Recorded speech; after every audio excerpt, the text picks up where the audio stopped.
The mere exposure effect. The mere exposure effect is one of the simplest and most quietly powerful forces in attraction.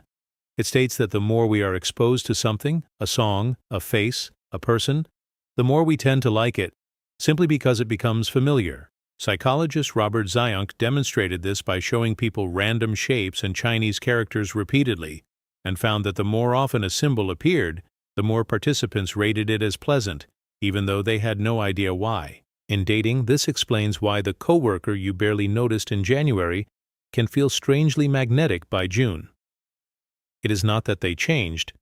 It is that your brain has quietly reclassified the familiar as the safe and the safe as the likable. Repeated, low-pressure contact, a shared commute, a recurring class, a regular coffee order at the same time builds a kind of unconscious trust long before either person says a word about how they feel. The halo effect. The halo effect is the tendency to assume that a person who is attractive in one way, most often physically, must also be kind, intelligent, funny, and trustworthy, even without any evidence. First named by psychologist Edward Thorndike, it describes how a single positive trait casts a glow over our entire perception of someone.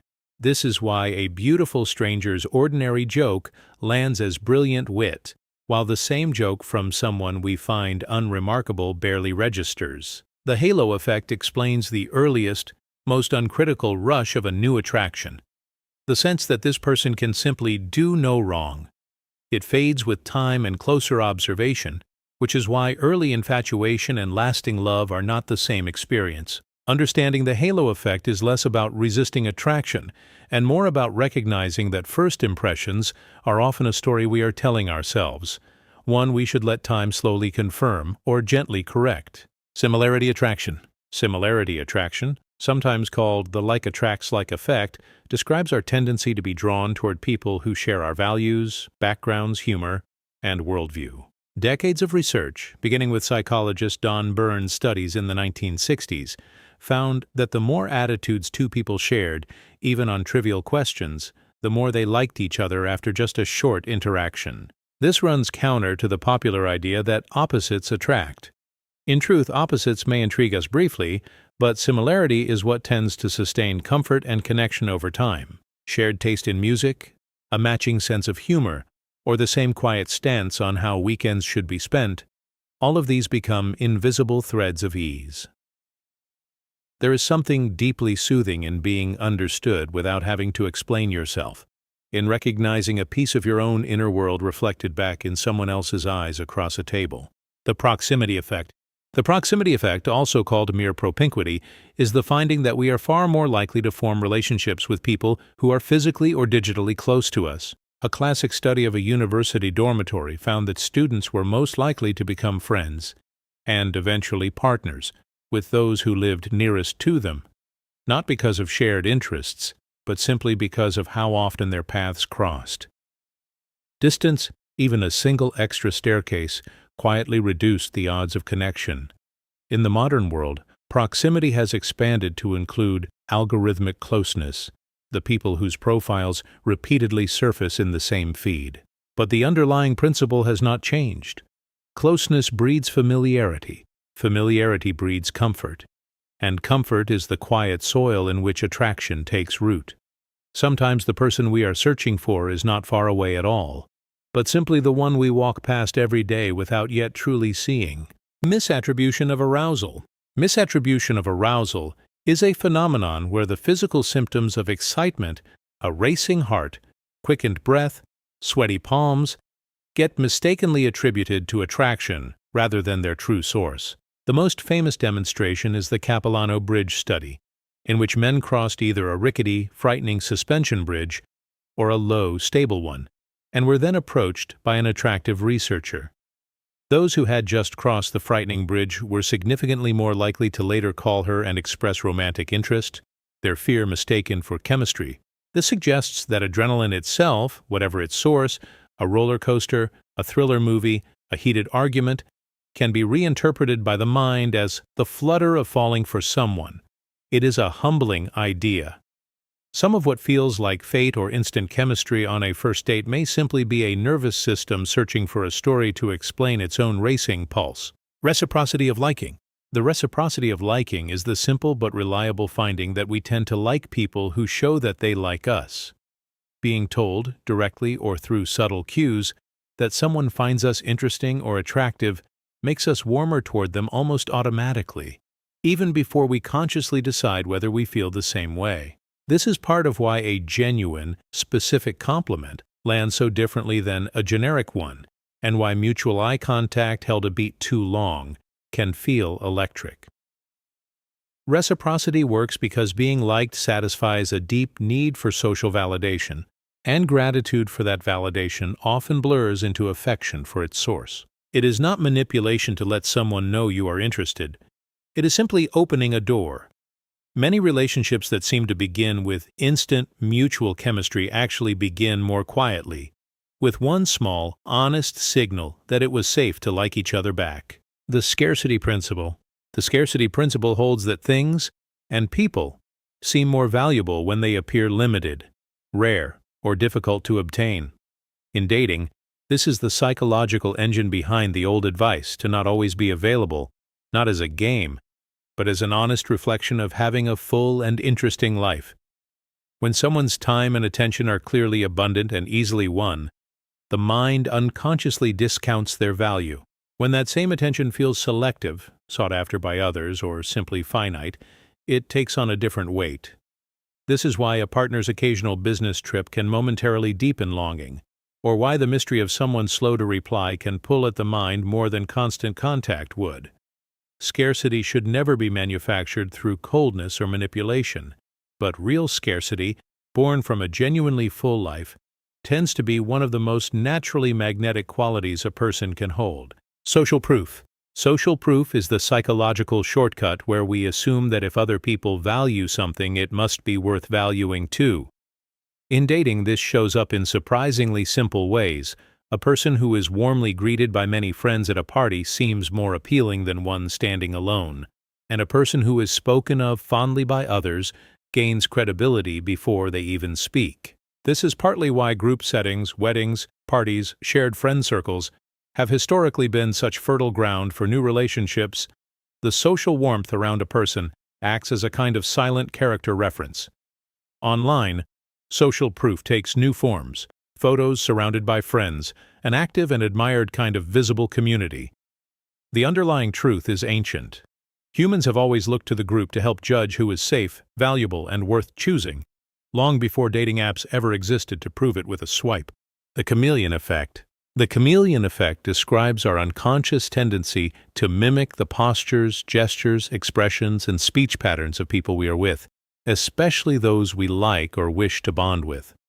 Researchers Tanya Chartrand and John Barg found that this mimicry happens automatically, without awareness, and that people who were mimicked by a conversation partner reported liking that partner more and rated the interaction as smoother. On a good date, this shows up as two people leaning in at the same moment, laughing at the same pace, subtly matching each other's tone of voice. It is often described as being in sync, a feeling that conversation is flowing effortlessly. Some flirtation techniques deliberately mirror body language to build rapport, but the most powerful version of the chameleon effect is not staged. It happens naturally, quietly, whenever two nervous systems begin to feel safe enough to move in the same rhythm. The Zeigarnik effect. The Zeigarnik effect, named after psychologist Bluma Zeigarnik, describes how unfinished or interrupted tasks stick in our memory far more persistently than completed ones. Applied to attraction, it explains why a conversation cut short, a story left half told, or a question answered with a playful, "I'll tell you next time," can linger in someone's mind long after the date has ended. The brain treats open loops as unresolved business, and unresolved business demands attention. This is not about withholding affection or playing distant. It is about understanding that mystery, in small, genuine doses, holds interest in a way that total transparency sometimes cannot. A person who reveals everything in one long evening leaves nothing for curiosity to hold on to. A person who leaves a little unsaid gives the mind a reason to keep gently returning to them, turning the unanswered question over like a stone in the pocket. The Benjamin Franklin effect. The Benjamin Franklin effect is the counterintuitive finding that doing someone a favor makes us like them more, not the other way around. It is named for a story in which Franklin won over a political rival, not through kindness toward him, but by asking to borrow a rare book from the rival's library. The theory is one of cognitive consistency. Our minds dislike contradiction, so if we go out of our way to help someone, we unconsciously reason that we must like them. Otherwise, why would we bother? In dating, this suggests that small requests, asking for a restaurant recommendation, help carrying something, advice on a minor decision, can build warmth in a way that only offering favors cannot. It is a gentle reminder that connection is not only built by what we give to someone, but sometimes, quite mysteriously, by what we allow them to give to us. Self-disclosure reciprocity. Self-disclosure reciprocity is the principle that intimacy grows through a careful, mutual exchange of personal information, each person revealing a little more as trust is returned in kind. Psychologists have long observed that relationships deepen fastest not when one person overshares everything at once, but when vulnerability is shared gradually and reciprocated, a small trust offered, a small trust returned, escalating slowly like a shared staircase. Skipping steps, revealing too much too soon, can overwhelm a new connection and create imbalance rather than closeness. Withholding entirely does the opposite, leaving a connection shallow no matter how many hours are spent together. The rhythm matters more than the content. A comfortable date often unfolds as an unspoken dance of disclosure, an admission met with an admission, a fear named met with a fear shared. Each exchange, another quiet brick in a bridge being built, one honest sentence at a time. The novelty effect. The novelty effect describes how new experiences trigger heightened dopamine activity in the brain, the same neurochemical reward tied to excitement, motivation, and desire. Early dating often feels intoxicating precisely because everything is new stories, new places, new inside jokes not yet formed. Neuroscientists have found that novelty itself can be mistaken for romantic chemistry, the brain lighting up not only because of who a person is, but because of the newness of discovering them. This is why long-term couples are often encouraged to introduce new shared experiences together, a class neither has tried, an unfamiliar city, a new hobby, since shared novelty can reactivate some of that same dopamine response later in a relationship. Falling for someone new and rekindling a bond with someone familiar may, on a neurological level, share more in common than either one initially seems to realize. Physical symmetry and attraction. Across cultures, studies have consistently found that facial and bodily symmetry are rated as more attractive, a pattern researchers believe may be rooted in evolutionary signals of genetic health and developmental stability.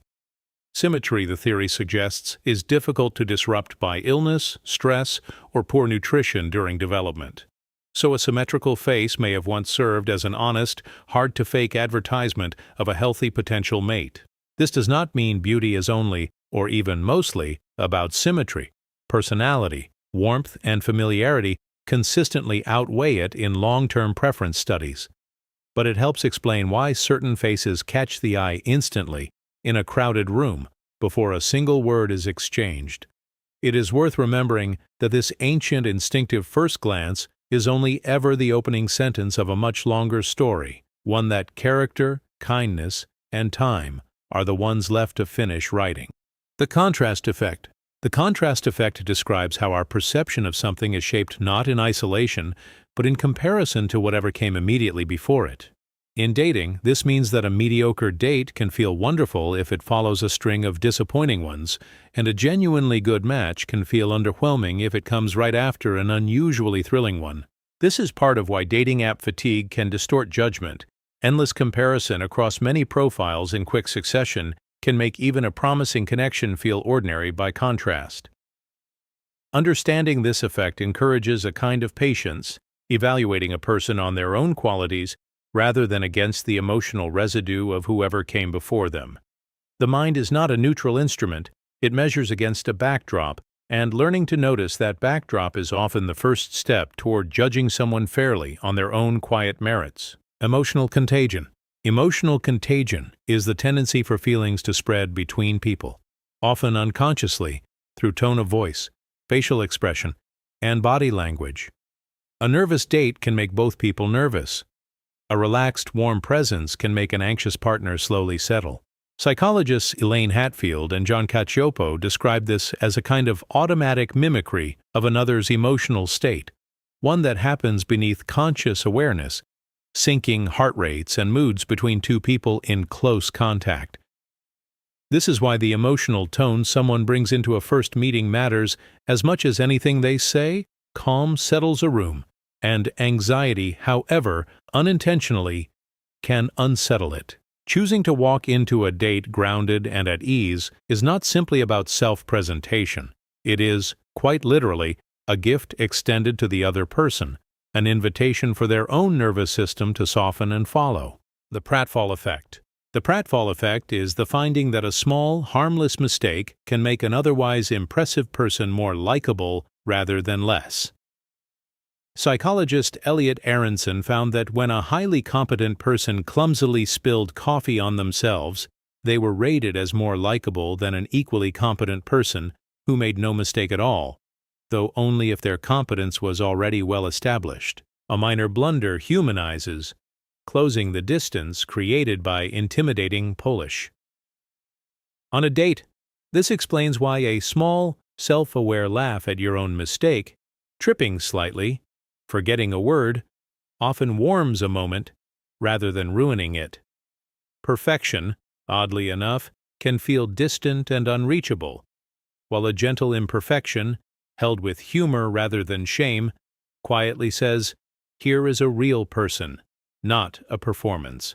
And real is almost always what people are actually longing to find.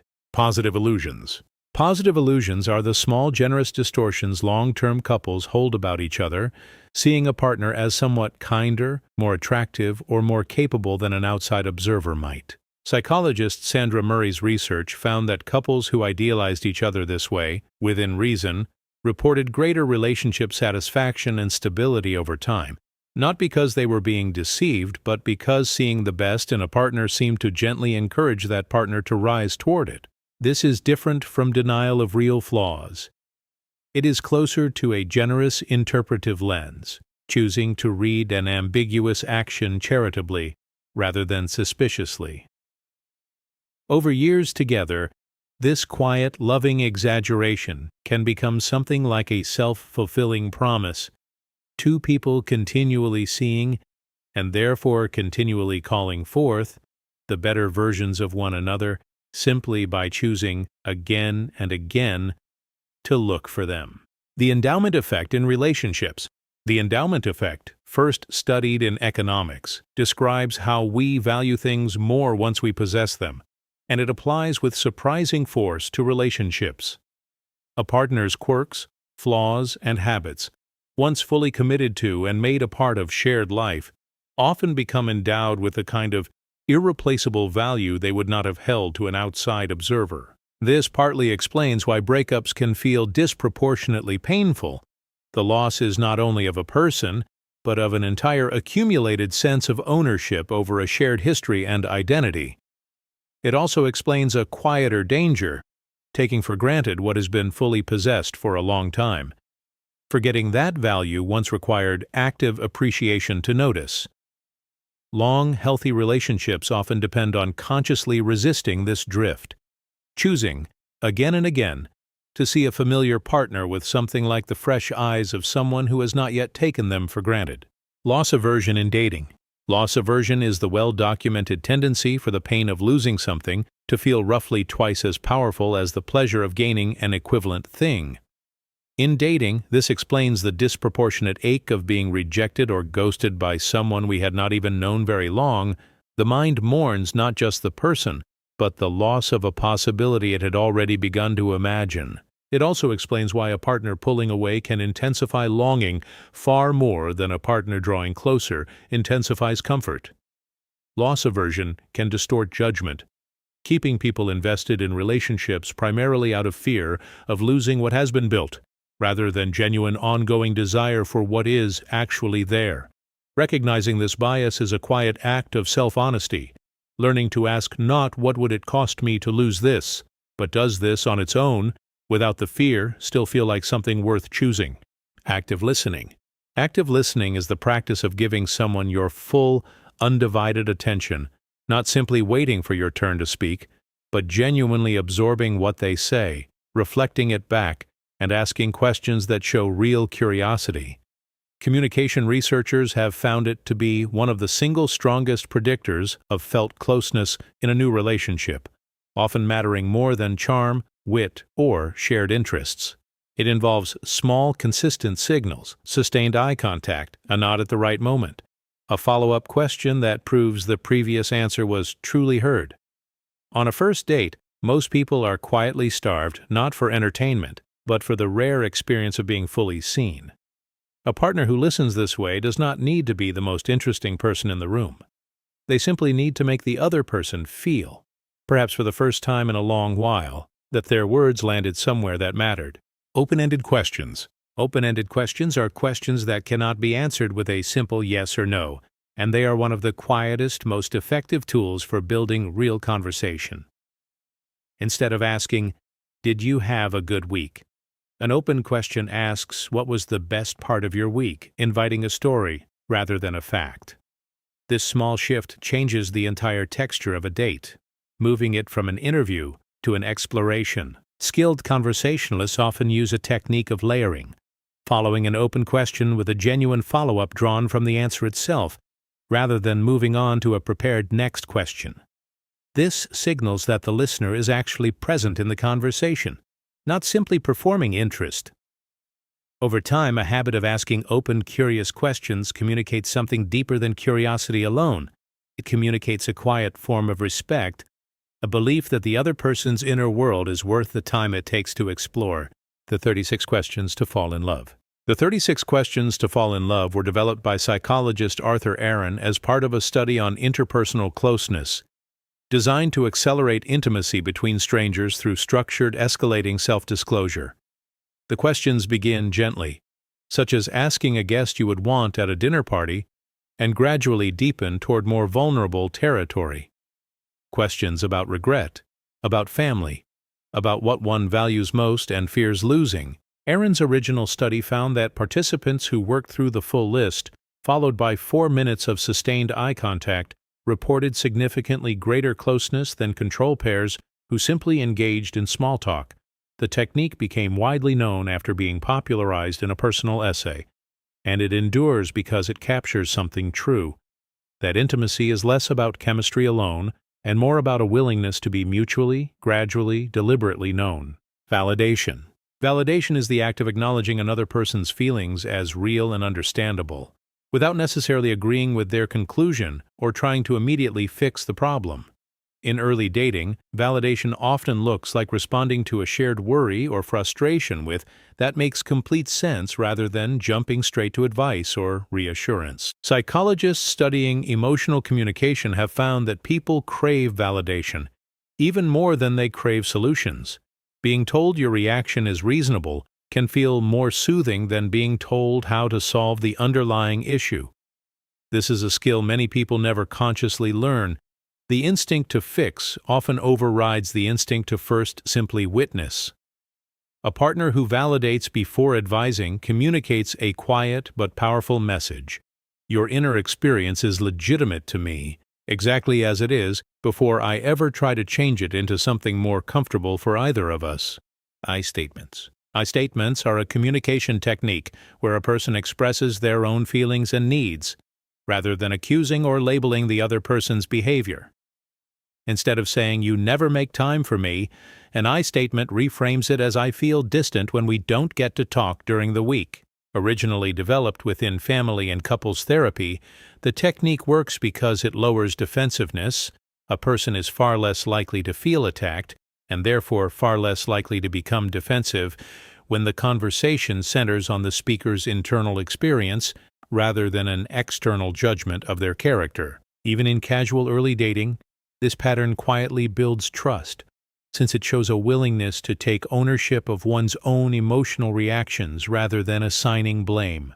Over a lifetime of relationships, this simple linguistic habit, I feel rather than you always, is one of the most reliable predictors of whether difficult conversations heal or wound. Active constructive responding. Active constructive responding is a communication style identified by psychologist Shelley Gable, describing how a partner reacts when someone shares good news. Gable found that how a partner responds to good news predicts relationship satisfaction even more strongly than how they respond to bad news. An active, constructive response meets excitement with genuine enthusiasm and follow-up questions. That's incredible.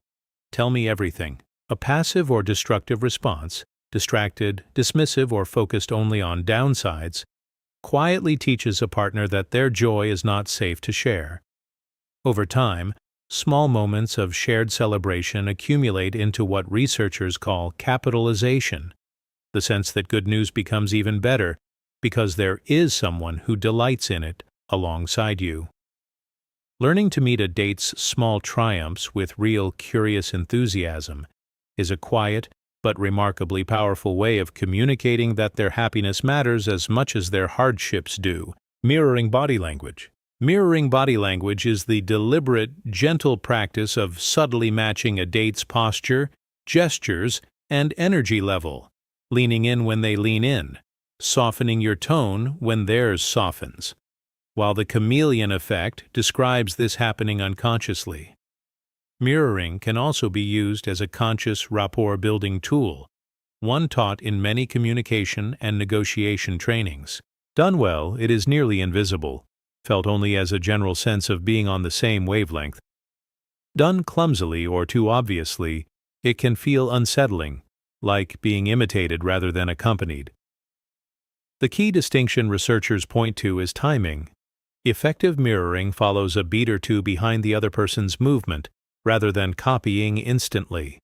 Used with genuine warmth rather than manipulation, this small physical attunement becomes a quiet form of respect, a body saying, "Without words, I am here with you," moving at the same unhurried pace. Eye contact and the gaze. Sustained, comfortable eye contact is one of the oldest and most consistently studied signals of romantic interest, activating regions of the brain associated with reward and attention.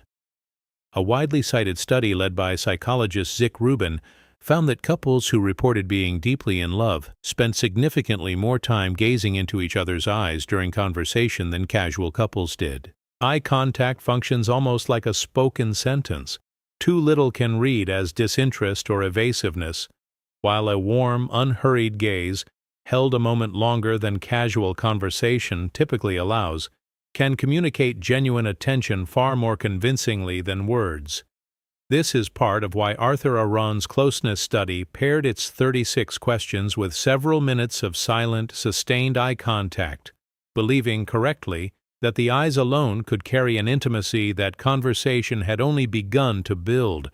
Sometimes the most honest thing said on a date is said without speaking at all. Vulnerability and intimacy. Researcher Brené Brown's work reframed vulnerability not as weakness, but as the willingness to be seen clearly, uncertainty, risk, and emotional exposure included, and identified it as the essential birthplace of genuine connection. In dating, this means that real intimacy tends to grow not from performing an idealized, flawless version of oneself, but from the quiet courage of admitting a fear, a past hurt, an area of insecurity, and trusting the other person to hold it gently.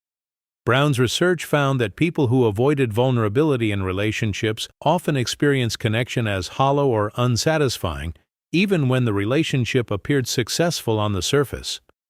Vulnerability offered too soon can overwhelm, but vulnerability withheld indefinitely quietly starves a bond of its depth. The paradox at the heart of intimacy is this: the very openness that makes us feel most exposed is the same openness that makes us at last truly known. Calibrated teasing. Calibrated teasing is a light, affectionate form of banter, a gentle, well-intentioned jab delivered with warmth rather than cruelty. often used to build playful tension early in an interaction. Done well, it signals confidence and comfort, a willingness to be a little irreverent, rather than overly formal or eager to please. It also tests emotional resilience in a low-stakes way. Can this person laugh at themselves? Can they tease back? The calibration matters enormously. Teasing must always be paired with clear, underlying warmth, and must instantly soften the moment the other person shows any sign of genuine discomfort. Poorly calibrated teasing delivered without warmth or read incorrectly can easily curdle into something that feels like an insult rather than play.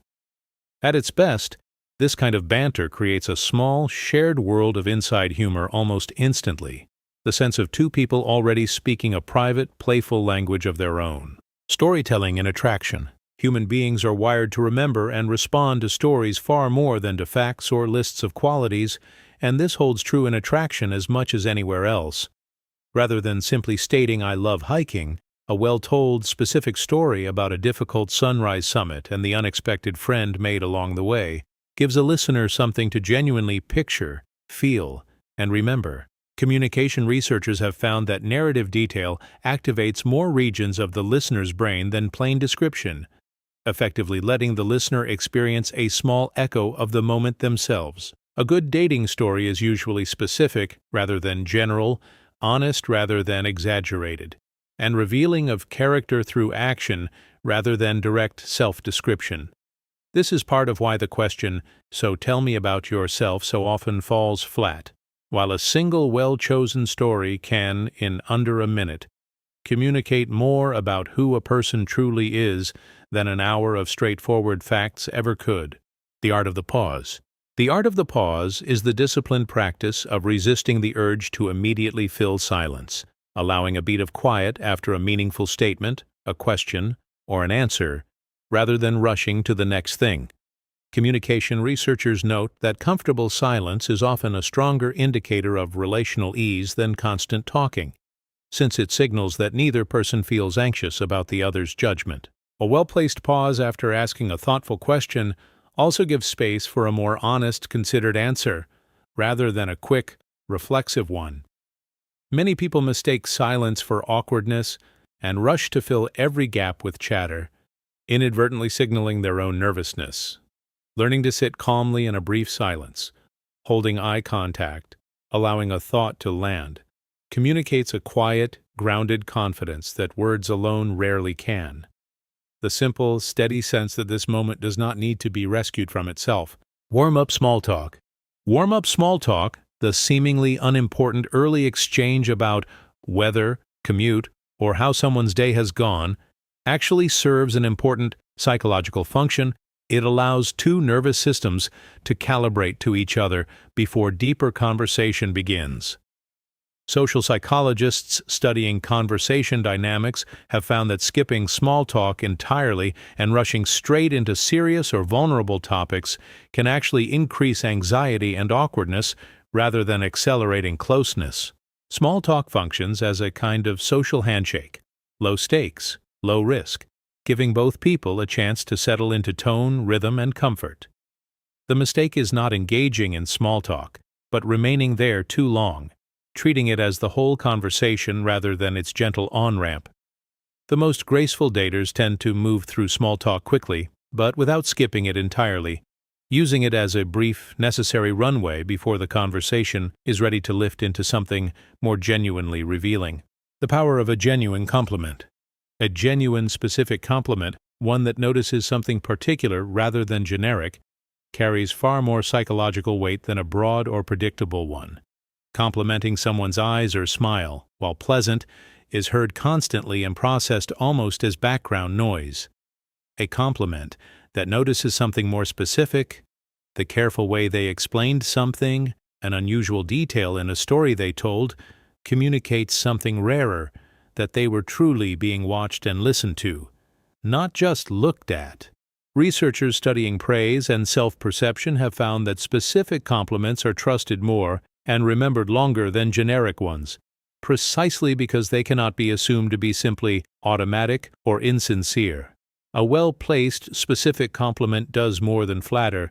It reflects a person back to themselves in a way they had perhaps not fully noticed on their own. And there are few gifts in early attraction quite as quietly disarming as being truly, accurately seen. Curiosity-driven conversation.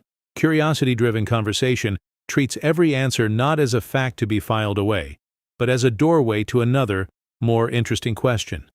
Rather than moving through a mental checklist of standard dating questions, occupation, hometown, siblings, a curiosity-driven approach follows whatever genuinely sparks interest in the moment, even if it leads somewhere unexpected. This style of conversation tends to feel less like an interview and more like an exploration two people are conducting together. Communication researchers note that perceived curiosity, the sense that a partner is genuinely interested rather than simply polite, is one of the strongest predictors of a second date being desired by both parties. Curiosity cannot be entirely faked for long, since forced curiosity tends to feel subtly hollow. But approached honestly as a genuine willingness to be surprised by another person, it transforms even an ordinary evening into something that can feel unexpectedly alive. Deep talk versus small talk. Psychologist Matthias Mail's research compared the conversational habits of happier and less happy individuals and found a striking pattern.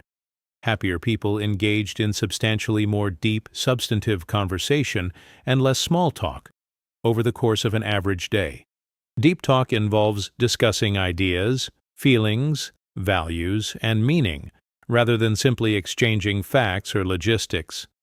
Applied to dating, this suggests that a date filled entirely with surface-level small talk, however pleasant, may leave both people feeling strangely unsatisfied afterward, even if nothing went wrong. This does not mean forcing intensity too early, but rather being willing, once comfort allows, to ask about what someone believes, what moves them, what they are quietly working through in their life. The happiest connections, Mail's research suggests, are not necessarily the ones with the most conversation, but the ones willing to occasionally leave the shallow end of the pool. The feedback loop of flirting. Flirting can be understood as a continuous feedback loop, a small signal sent, a response read, the next signal calibrated accordingly. A compliment is offered, and the response, a blush, a deflection, a matching compliment, informs whether the next exchange escalates, holds steady, or gently retreats. Communication researchers describe successful flirtation as a kind of improvisational duet, each person adjusting in real time based on subtle cues rather than following a fixed script. This is why flirting often feels most alive with someone who is genuinely responsive, matching energy rather than either overwhelming or ignoring it. Reading this feedback loop accurately, noticing when interest rises and when it needs space, is arguably a more important skill than any single clever line. The best flirts are not the wittiest people in the room, but simply the ones paying the closest attention to how their own words are actually landing. Playful banter. Playful banter is a quick, witty, affectionate exchanges built on rhythm and mutual quickness, is one of the clearest early signals of compatibility, since it requires both people to be listening closely enough to build on what the other just said. Unlike scripted jokes, banter is co-created in real time, each remark setting up the next, much like a game of verbal catch. Researchers studying humor in relationships have found that shared laughter, particularly laughter generated together rather than laughter at pre-existing jokes, correlates strongly with felt closeness and relationship satisfaction. Good banter requires a kind of relaxed confidence, a willingness to be a little silly without fear of looking foolish. When it clicks, it can make even the most mundane exchange, an argument over the better pizza topping, a debate about a terrible movie, feel like the two of you have quietly, instantly, invented a small private world that belongs to no one else. The callback technique. The callback technique, borrowed from comedy and skilled conversationalists alike, involves referencing something mentioned earlier in a conversation, or even from a previous date, at a later, seemingly unrelated moment. Bringing up the terrible pun someone made an hour ago, or referencing a small detail from a story told the previous week, signals something subtle but powerful, that their words were not simply heard and forgotten, but actually retained and valued. Callbacks create a sense of shared history remarkably quickly, even within a single conversation, giving two people the feeling of already having inside references, the beginnings of a private language. This technique works because memory itself is a form of attention, and attention is one of the most convincing signals of genuine interest available. A well-placed callback, delivered naturally rather than performed, often lands more warmly than any compliment, because it proves quietly and without announcement that you were truly listening all along. Active silence. Active silence is distinct from awkward silence. It is a quiet held deliberately and comfortably, often after something meaningful has been said, rather than filled reflexively out of nervousness. Therapists and communication coaches often teach active silence as a tool, allowing weight and space around an important statement rather than rushing past it with reassurance or a change of subject. On a date, sitting in a brief, comfortable silence after a vulnerable admission communicates something that words might undercut, that the moment did not need to be immediately smoothed over or explained away. The difference between active and awkward silence often comes down to body language, relaxed shoulders, sustained warm eye contact, a small, present smile, rather than fidgeting or looking away.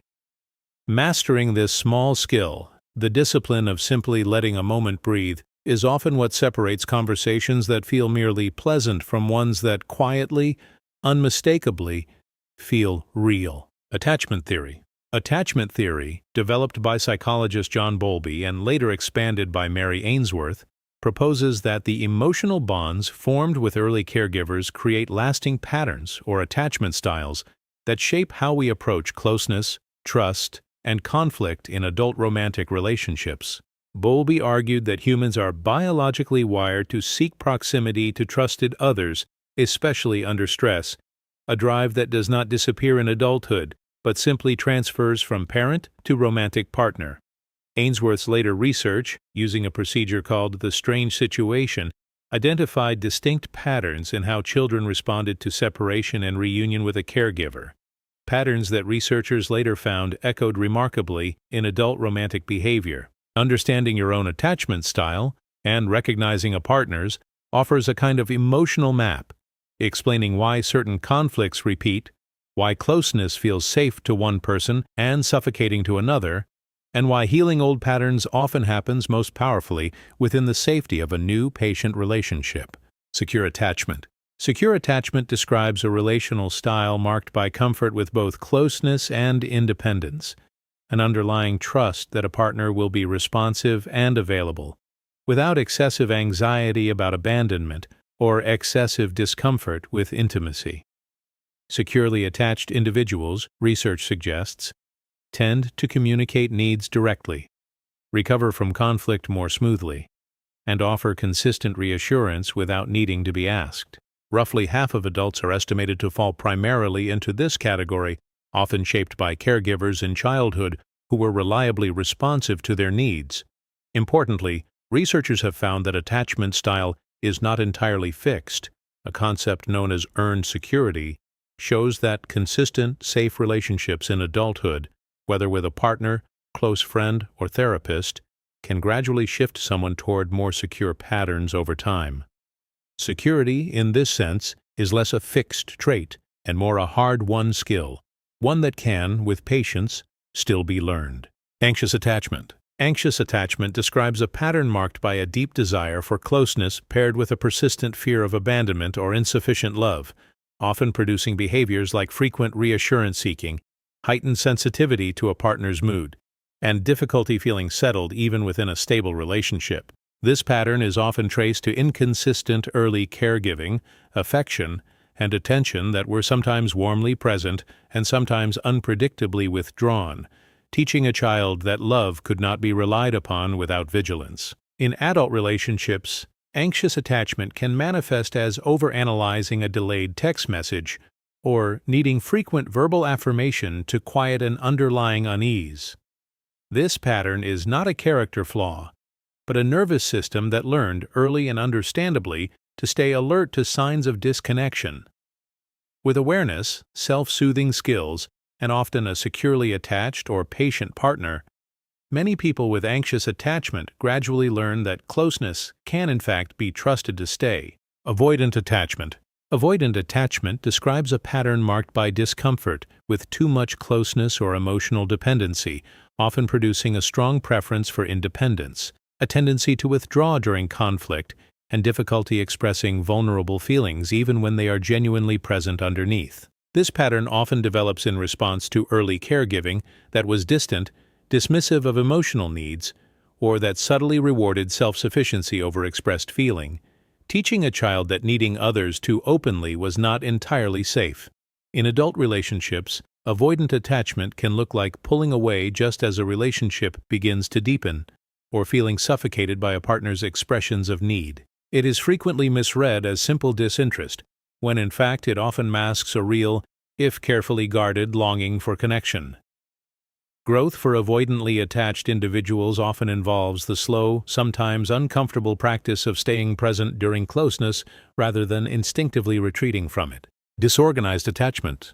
Disorganized attachment, sometimes called fearful avoidant, combines elements of both anxious and avoidant patterns, producing a push-pull dynamic in which a person deeply desires closeness while simultaneously fearing and mistrusting it. This pattern is often associated with early caregiving that was frightening, chaotic, or unpredictable, a source of comfort that was also, at times, a source of fear, leaving a child without a consistent strategy for seeking safety. In adult relationships, disorganized attachment can produce confusing, seemingly contradictory behavior, pulling a partner close one moment and pushing them away the next, often driven by an internal conflict the person themselves may not fully understand. This pattern typically requires more sustained self-awareness and often professional support to work through safely.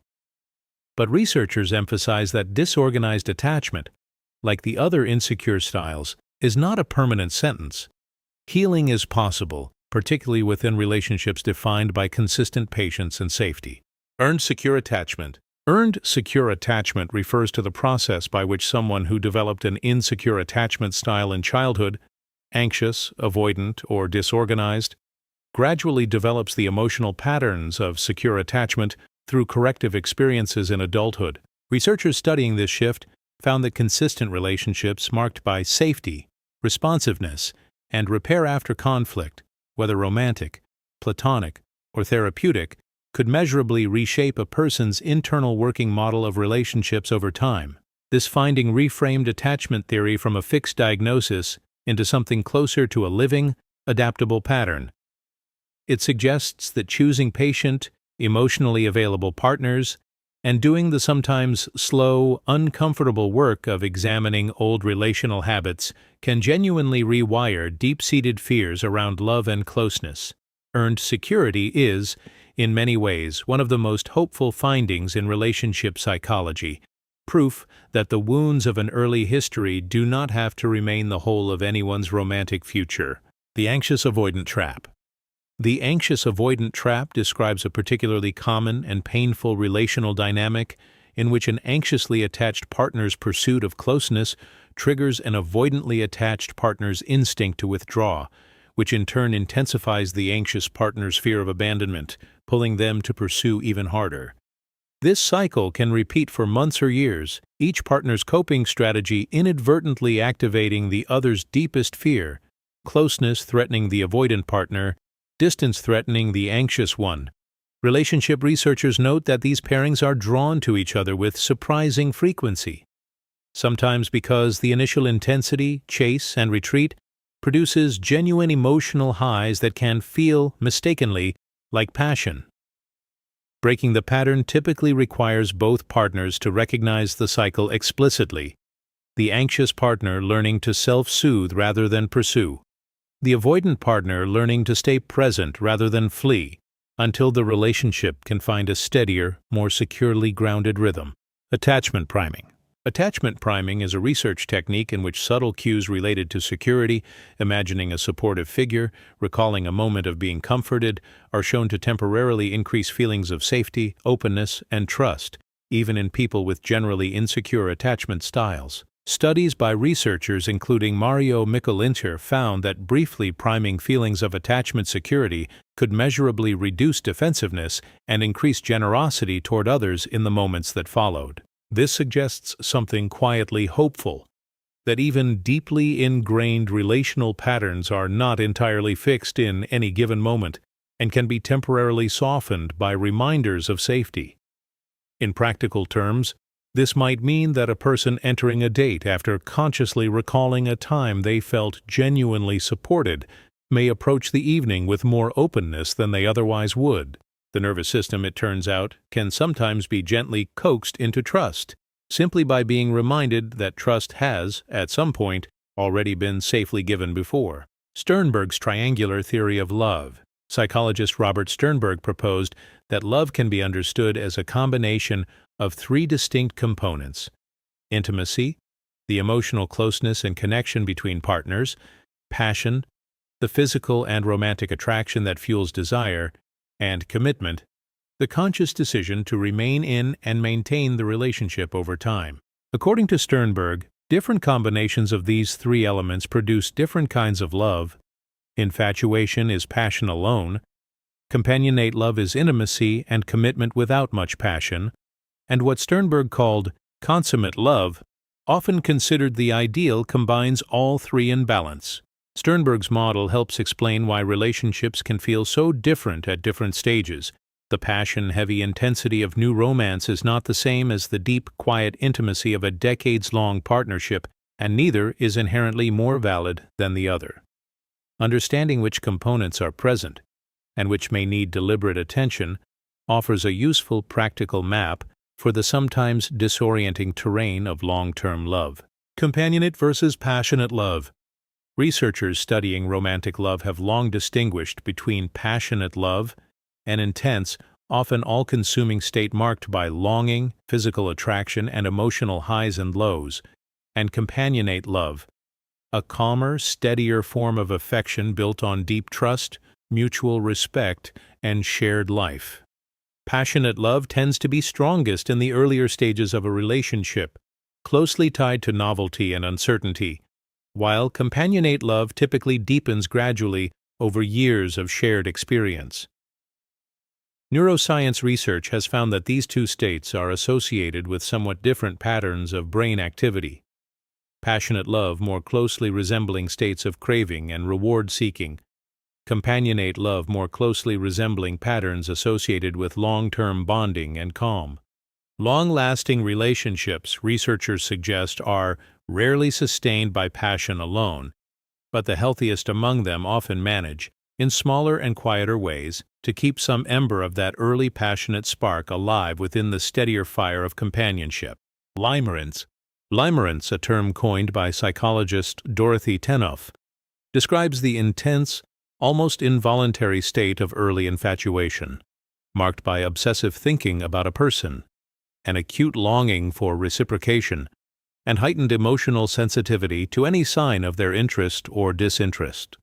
Tenoff found that limerence often follows a somewhat predictable arc, an intense peak, typically lasting anywhere from several months to a few years before naturally settling, either into a deeper, calmer form of love, or fading entirely if the feelings prove unreciprocated or incompatible.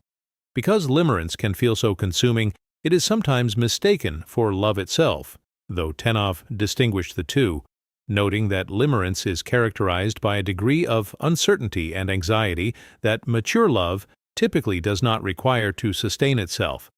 Understanding limerence as a distinct, temporary neurological state, rather than proof of a soulmate, can offer a useful kind of perspective during its most intense and disorienting moments. The Gottman Method.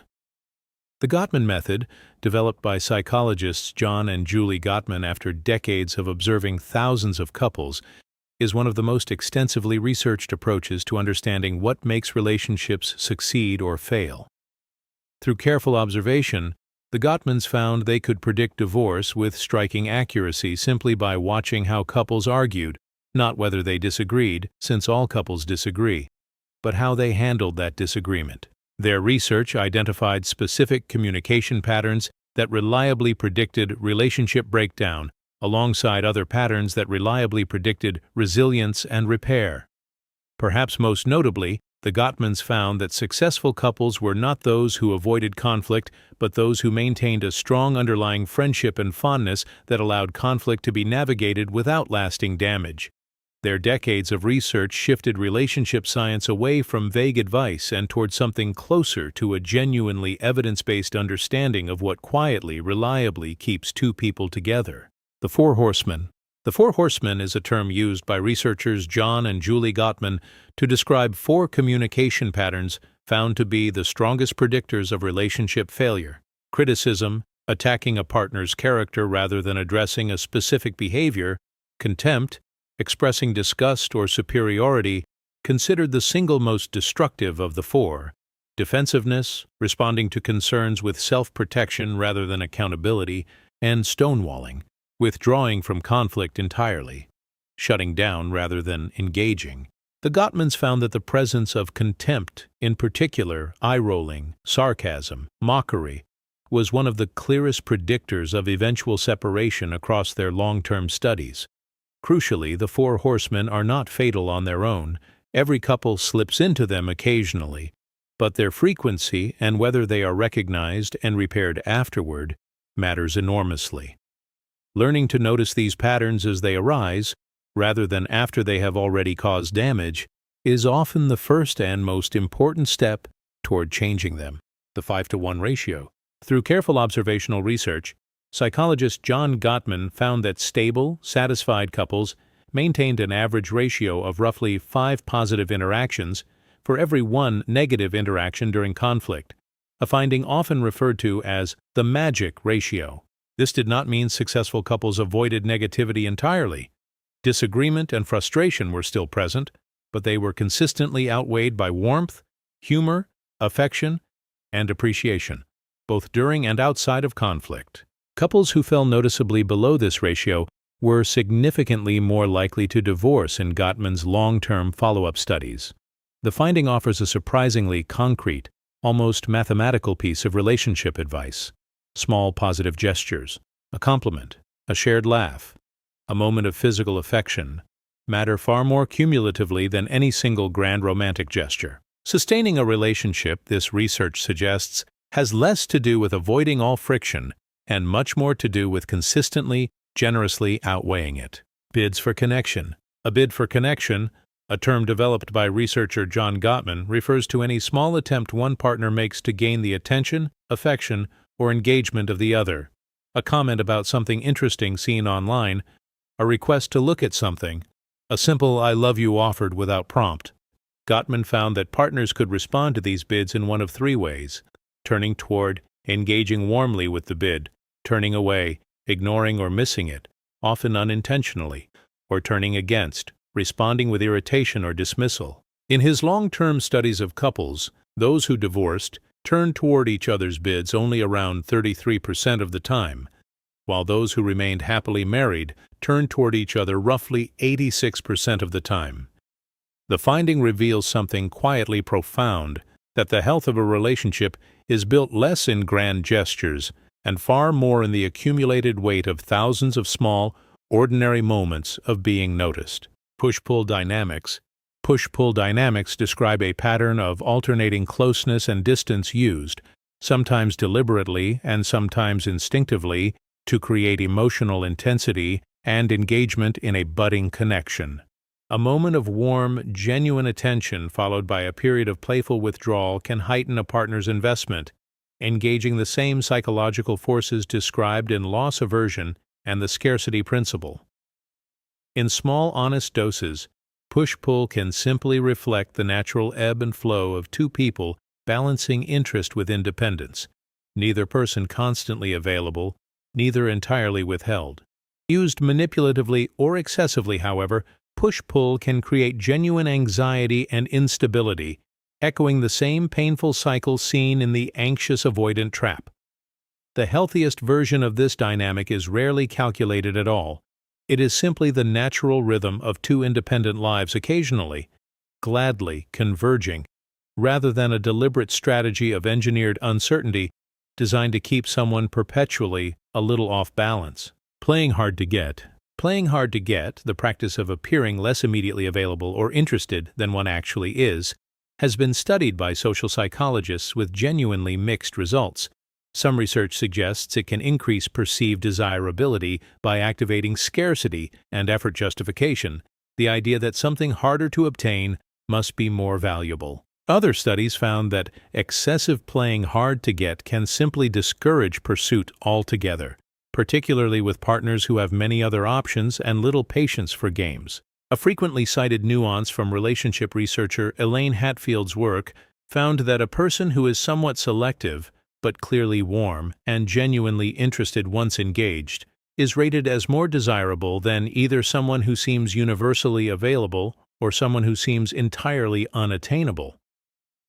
The most reliable version of this technique, then, is not manufactured coldness, but authentic selectivity, warmth extended thoughtfully, rather than instantly, freely, to absolutely everyone. Demonstrating higher value. Demonstrating higher value, often abbreviated as DHV within dating coaching circles, refers to subtly showcasing desirable qualities, competence, social connections, passions, achievements, through natural conversation and storytelling rather than direct boasting. The underlying psychological principle draws on social proof and the halo effect. The idea that indirect evidence of value, a story that reveals expertise or a rich social life, is more persuasive and less off-putting than an explicit claim of that same value. Done gracefully, this simply means allowing genuine passions and accomplishments to surface naturally in conversation, rather than either hiding them out of false modesty or announcing them directly. Done clumsily, it can tip into obvious, uncomfortable self-promotion, which research on impression management consistently finds backfires, read by listeners as insecurity rather than confidence. The most effective version of this technique is, in the end, simply living an interesting, engaged life and allowing that life to speak quietly for itself. Peacocking. Peacocking is a term borrowed from the animal kingdom's most famous display of attraction, referring to the practice of wearing distinctive, attention-drawing clothing or accessories in social settings specifically to stand out and invite conversation. Popularized within pickup artist communities in the early 2000s, the technique's underlying logic is simple. In a crowded space, visual distinctiveness increases the odds of being noticed and approached first. Critics of the technique note that it can attract attention without necessarily attracting compatibility, drawing conversation based on visual novelty rather than any deeper resonance. A gentler, more broadly useful version of the same principle simply involves wearing something that authentically reflects personal style or interest. A distinctive pin, an unusual color, something that might naturally spark a genuine question. Standing out, it turns out, matters far less than what happens in the conversation that follows once someone has actually been drawn to look twice. Negging. Negging refers to a controversial technique, also popularized within certain pickup artist communities, involving a backhanded compliment or mild insult intended to subtly undermine a person's confidence, theoretically making them more eager to seek the approval of the person delivering it. The technique gained notoriety in the early 2000s and has since been widely and thoroughly criticized by relationship psychologists and communication researchers alike, who note that it relies on manufactured insecurity rather than genuine connection, and frequently reads, correctly, as simple rudeness rather than clever wit. Rather than building trust, negging tends to activate defensiveness, the opposite of the openness that healthy attraction actually requires. Most contemporary dating research and coaching has moved firmly away from the technique, favoring authentic confidence, genuine curiosity, and calibrated teasing delivered with clear underlying warmth, over any strategy that intentionally, even briefly, makes another person feel smaller in order to feel needed. The 3-day rule. The 3-day rule is a long-standing, informal piece of dating folklore suggesting that a person should wait roughly 3 days after a first date before reaching out again in order to avoid appearing overly eager. Its underlying logic draws loosely on the scarcity principle, deliberately creating a small gap to preserve intrigue and avoid the appearance of desperation. Contemporary relationship researchers and communication experts have largely pushed back against the rule as outdated and often counterproductive, arguing that deliberately delaying genuine interest can easily be misread as disinterest altogether, particularly in a dating culture accustomed to prompt digital communication. Most modern dating advice favors authentic timing over rigid, arbitrary rules, reaching out when genuine interest is felt, rather than performing a calculated delay. The 3-day rule endures mostly as a cultural artifact, a reminder of how much dating norms have shifted since the era of landlines and answering machines that first gave the rule its name. The foot in the door technique. The foot in the door technique is a persuasion principle, demonstrating that agreeing to a small initial request makes a person significantly more likely to later agree to a larger, related request, a pattern first documented by psychologists Jonathan Friedman and Scott Fraser in the 1960s. Applied gently to dating, this might look like inviting someone to a brief, low-pressure coffee before proposing a longer dinner date, allowing comfort and trust to build incrementally rather than asking for a large commitment all at once. The technique works because of cognitive consistency. Once someone has said yes to something small, they tend to see themselves as the kind of person who says yes to that person, making the next yes feel more natural. Used respectfully, this simply reflects good relational pacing, allowing intimacy and commitment to escalate gradually. Used manipulatively, it edges toward pressure, which is why consent and genuine enthusiasm at every single step should always outweigh any persuasive technique. The door-in-the-face technique. The door-in-the-face technique is the inverse of the foot-in-the-door approach, involving an initial large, likely-to-be-refused request, followed by a smaller, more reasonable one that then seems modest by comparison. This draws directly on the contrast effect. The second request appears far more agreeable next to the first. In dating contexts, this might appear subtly in conversation, a playful, exaggerated suggestion, "Let's run away to Paris this weekend," immediately followed by the actual, more modest proposal, "Dinner on Friday," which then feels charmingly reasonable by comparison. The technique is generally used playfully, rather than as serious persuasion strategy in romantic contexts, working best as a form of humor rather than manipulation. Like most persuasion techniques applied to relationships, its ethical use depends entirely on transparency and genuine goodwill. A light, self-aware joke rather than a calculated attempt to extract commitment through psychological pressure a partner has not knowingly agreed to navigate. Timeboxing a first date. Timeboxing a first date, deliberately planning for a shorter, clearly bounded initial meeting, coffee rather than an elaborate dinner, an hour rather than an open-ended evening, is a practical technique increasingly recommended by modern dating coaches and therapists alike. The logic is straightforward.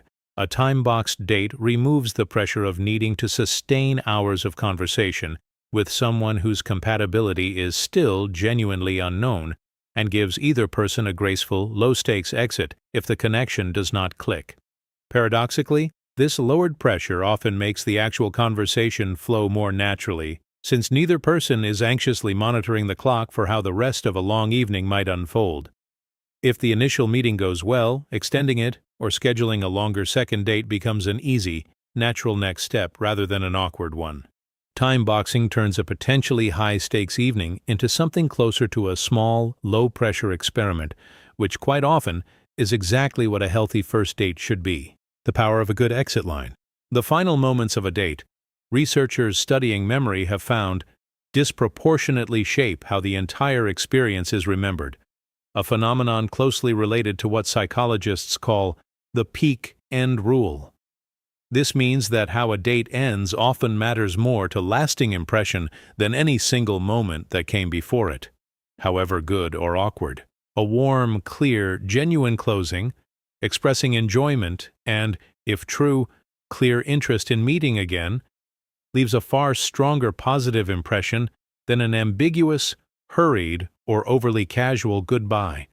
This does not require elaborate romantic gestures, simply clarity and warmth, a specific compliment about the evening, a direct statement of interest rather than a vague "we should hang out sometime." Many promising early connections quietly fade, not because of anything that went wrong during the date itself, but because an unclear, low-energy ending left both people uncertain whether real interest had actually been there at all. Screening through questions. Screening through questions refers to the practice of using early conversation, particularly on dating apps or first meetings, to gently surface important compatibility factors, values, life goals, communication style, before significant emotional investment has occurred. Rather than a rigid interrogation, effective screening tends to happen organically, woven into natural conversation, a question about how someone spends their ideal weekend revealing far more about lifestyle compatibility than it might initially seem to.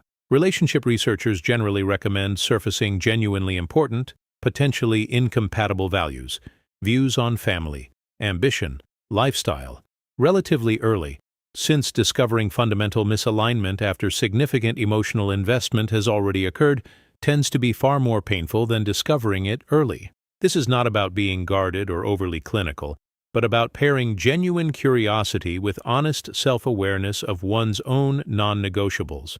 A little thoughtful screening early on often saves both people considerably more heartache later. The rule of reciprocal vulnerability. The rule of reciprocal vulnerability holds that emotional intimacy deepens most healthily when both people share personal, vulnerable information at a roughly matched pace, rather than one person consistently leading while the other remains guarded, or one oversharing while the other has offered comparatively little in return. This closely echoes the research on self-disclosure reciprocity, but emphasizes an important relational fairness. Closeness that flows in only one direction tends to create imbalance, sometimes leaving the more open partner feeling exposed and unequally invested. Healthy early dating often involves a kind of quiet, mutual checking, noticing whether vulnerability offered is being met with vulnerability returned, even in smaller measure. When this balance holds, trust compounds naturally. When it consistently fails to hold, one person sharing deeply while the other remains persistently closed off, it is often, though not always, an early and important signal about the underlying compatibility or genuine availability of the connection itself. Slow escalation. Slow escalation refers to the deliberate, unhurried pacing of both emotional and physical intimacy in a new relationship, allowing trust, comfort, and genuine understanding to develop before commitment or deep attachment forms. Relationship researchers have found that relationships which escalate very quickly, intense emotional or physical intimacy within days rather than weeks or months, are statistically more likely to be unstable or short-lived, often because the underlying compatibility and trust have not had adequate time to be genuinely tested. This does not mean artificially restraining genuine feeling, but rather allowing a relationship's natural pace to unfold without forcing it prematurely toward milestones, exclusivity, cohabitation, before either person has had sufficient time to know if those steps are genuinely warranted. Slow escalation is, in many ways, simply patience applied to the heart, trusting that a connection strong enough to last will still be there. The comfort-building phase.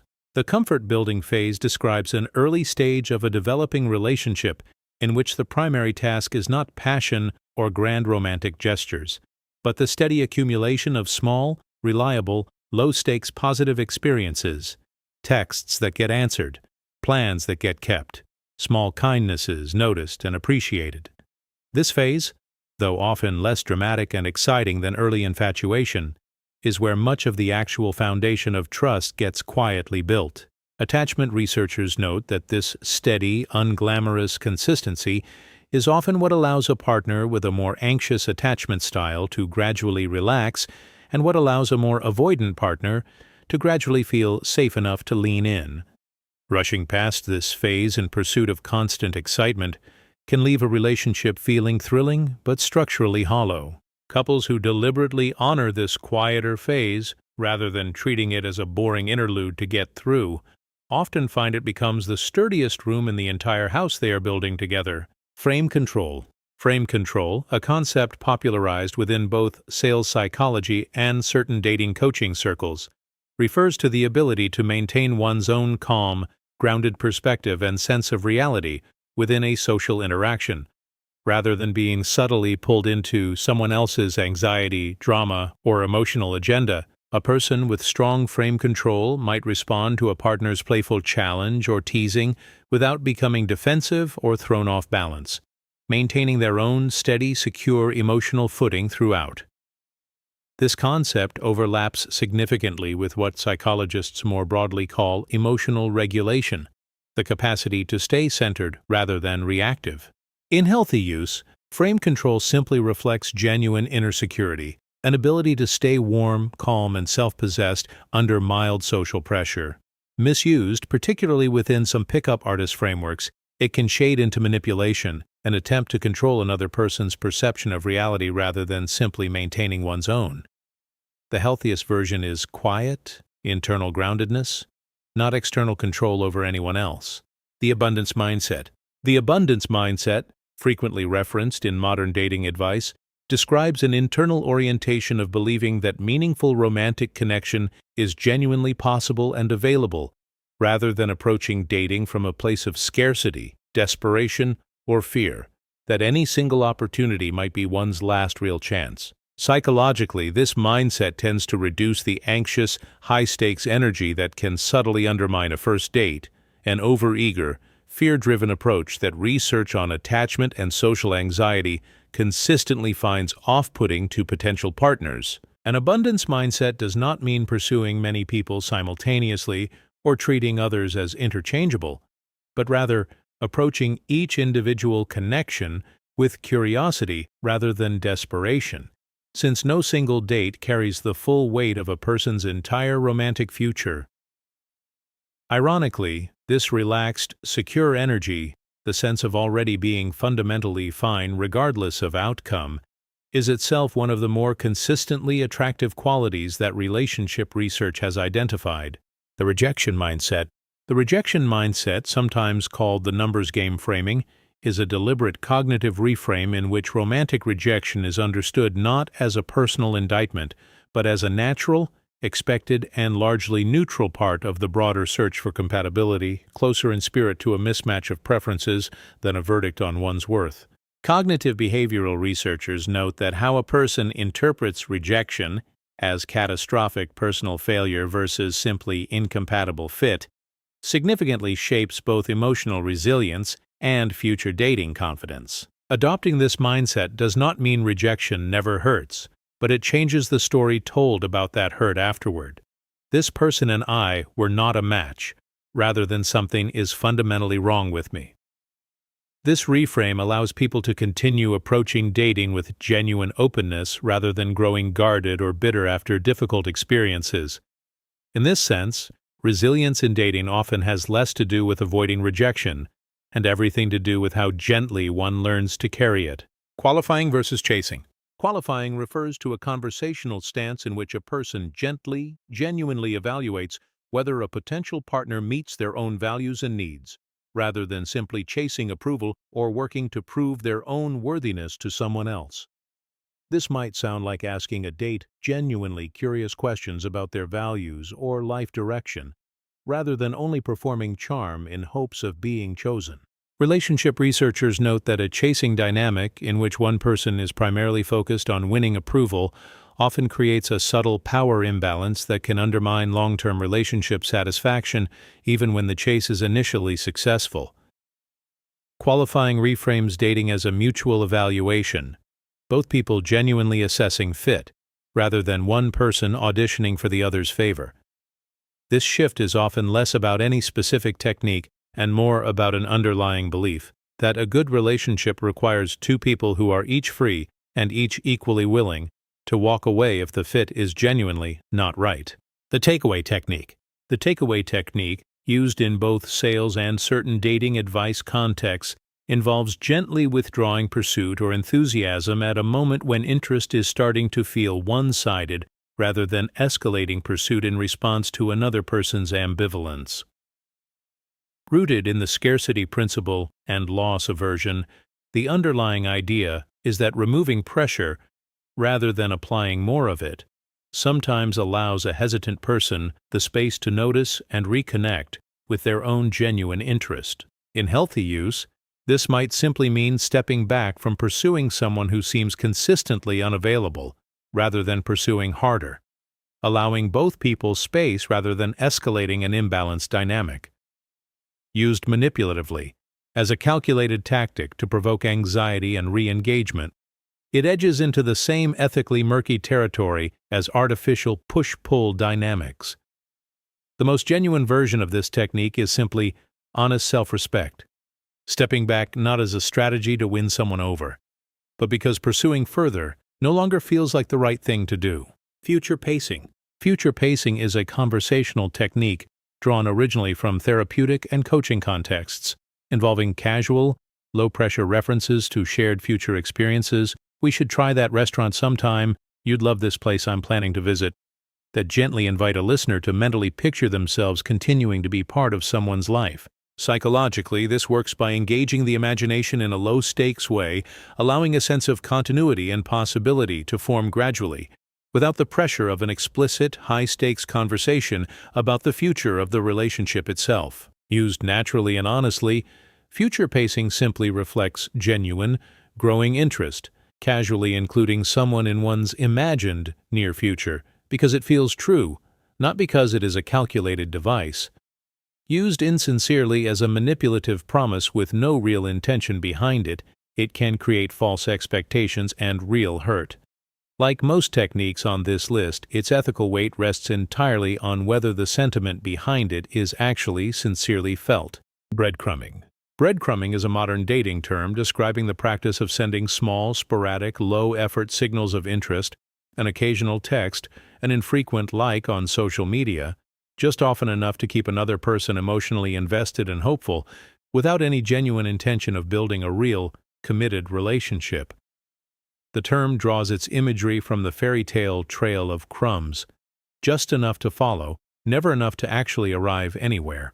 Psychologically, breadcrumbing can be particularly difficult to fully disengage from precisely because of intermittent reinforcement, the same unpredictable reward pattern studied in behavioral psychology that makes slot machines so compelling, since inconsistent rewards are, counterintuitively, often more psychologically sticky than either constant reward or consistent absence. Recognizing breadcrumbing for what it is, a pattern of low investment rather than a slow-building, genuine connection, is often the first and most important step toward disengaging from a dynamic that, however occasionally exciting, is unlikely to ever actually lead anywhere real.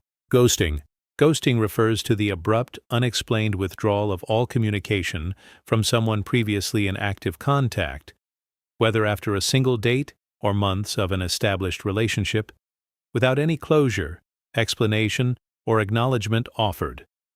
Researchers studying the practice have found that ghosting has become significantly more common in the era of dating apps, where the sheer volume of potential connections can create a diminished sense of obligation to any single one of them. Psychologically, ghosting can be particularly painful precisely because it denies the person being ghosted any clear narrative or explanation, leaving the mind to fill an ambiguous silence with anxious, often self-blaming speculation.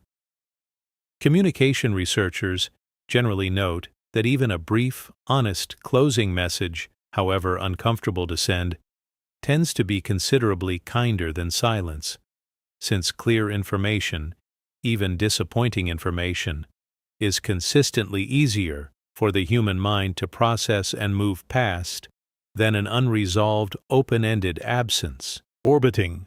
Orbiting is a term describing a pattern in which someone ends direct communication or a relationship, yet continues to engage passively through social media, liking posts, viewing stories, remaining visibly present in a person's digital periphery without any direct contact.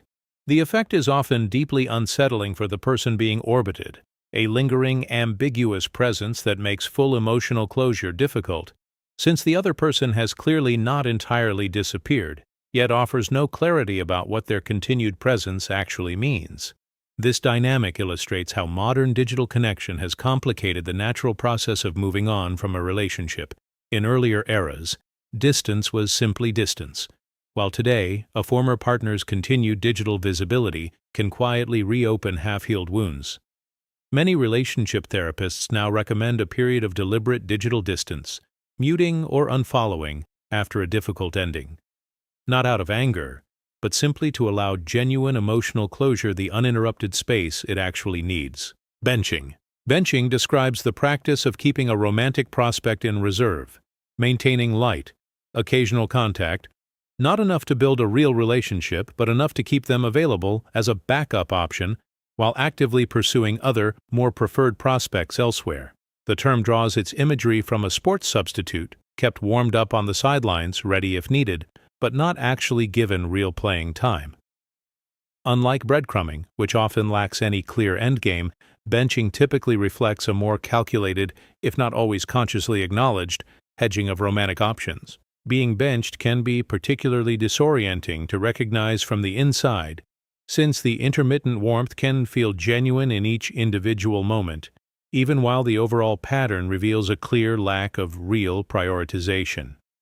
As with most of these modern dating patterns, the clearest signal is rarely any single interaction, but the consistent pattern over time, whether real, growing investment is actually present, or whether one is simply, quietly, being kept in reserve.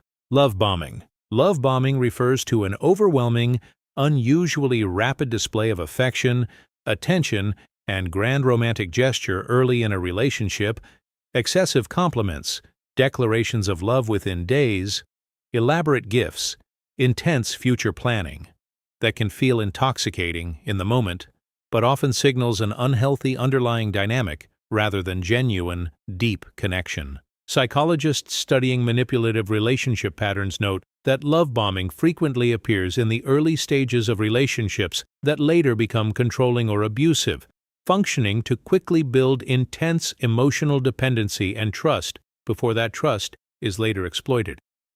Not all intense early affection is love bombing. Genuine strong feelings can develop quickly and honestly. The key distinguishing factor researchers point to is pacing relative to actual depth of knowledge. Love bombing typically escalates commitment and intensity far faster than genuine understanding of the other person could reasonably justify. A useful, gentle caution: when affection this intense arrives this fast, it is worth simply patiently waiting to see if the depth of knowledge eventually catches up to it. The slow fade. The slow fade describes a gradual, incremental withdrawal from a relationship or budding connection, decreasing response times, shorter replies, fewer initiated plans, rather than a clear, direct conversation about waning interest or a desire to end things. Unlike the abruptness of ghosting, the slow fade allows the person initiating the withdrawal to avoid the discomfort of an explicit, difficult conversation, while still, functionally, ending the connection over time. For the person on the receiving end, the ambiguity can be its own particular kind of difficult, an unclear, drawn-out uncertainty that can be harder to process than a clear, if painful, ending. Communication researchers generally note that direct, honest communication, even when it delivers disappointing news, tends to support healthier emotional processing and closure than gradual avoidance does. Recognizing a slow fade for what it is, rather than continuing to interpret a lengthening silence charitably, is often the first step toward reclaiming one's own emotional clarity and moving forward. Situationships. A situationship refers to a romantic or sexual connection that exists in a deliberately undefined space, involving real emotional or physical intimacy, but without the clear labels, expectations, or mutual commitment of an official relationship. This modern dating term has grown increasingly common, particularly among younger generations navigating dating culture shaped by app-based dating and a cultural hesitancy around early commitment. Situationships can function well for some people during certain life seasons, offering genuine connection without immediate pressure toward long-term commitment. However, relationship researchers note that prolonged ambiguity often produces measurable stress, since humans generally show a strong underlying need for relational clarity and security, even when consciously choosing to avoid formal labels. The health of a situationship, much like any other relationship structure, tends to depend less on the label itself and far more on whether both people involved are genuinely aligned and honest about what they actually want and expect from each other. Catfishing. Catfishing refers to the creation of a false online identity, fabricated photos, invented personal details, an entirely fictional persona used to pursue a romantic or emotional relationship under deceptive pretenses, often without ever intending an in-person meeting. The term entered popular use following a documentary and subsequent television series exploring real cases, revealing how emotionally convincing and sustained these deceptions could become, sometimes lasting months or even years. Researchers studying online deception suggest that catfishing can be driven by a range of motivations: loneliness, low self-esteem, a desire for validation, or in more serious cases, deliberate financial exploitation, sometimes called romance fraud. Warning signs frequently include a consistent reluctance toward video calls or in-person meetings, inconsistencies in shared personal details over time, and unusually rapid emotional escalation. As online dating has grown increasingly central to how relationships begin, healthy skepticism paired with a reasonable request for basic verification has become, unfortunately but necessarily, a genuinely important part of modern digital courtship.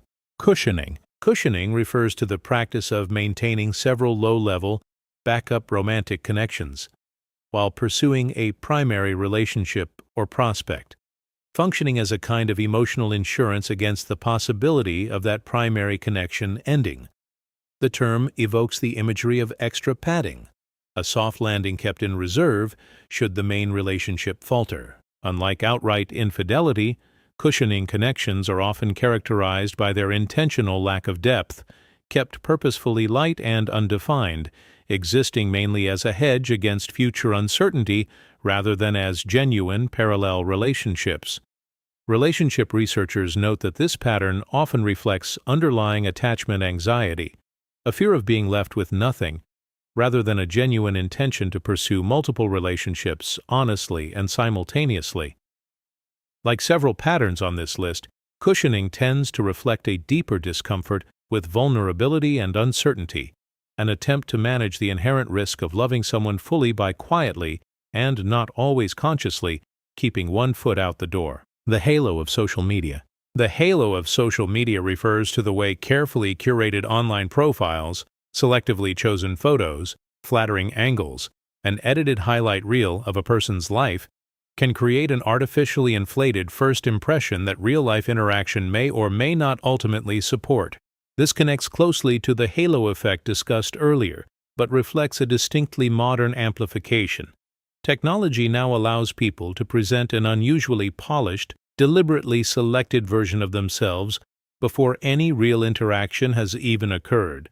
Researchers studying online dating have found that this can create a particular kind of disappointment, sometimes called the expectation gap, when an in-person meeting fails to match the idealized impression built entirely from a screen.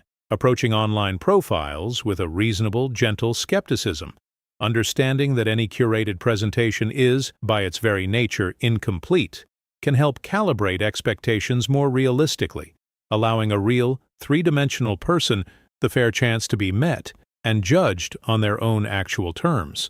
The paradox of choice in dating apps.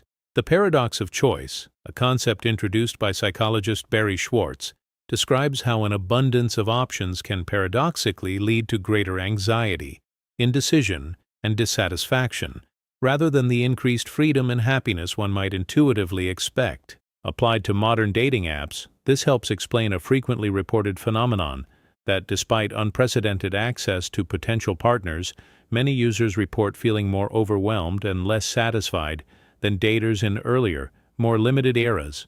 Researchers studying online dating behavior have found that an abundance of visible alternatives can subtly undermine commitment to any single connection, since the persistent awareness of other options can make people less willing to invest fully or work through the normal expected friction of getting to know someone new.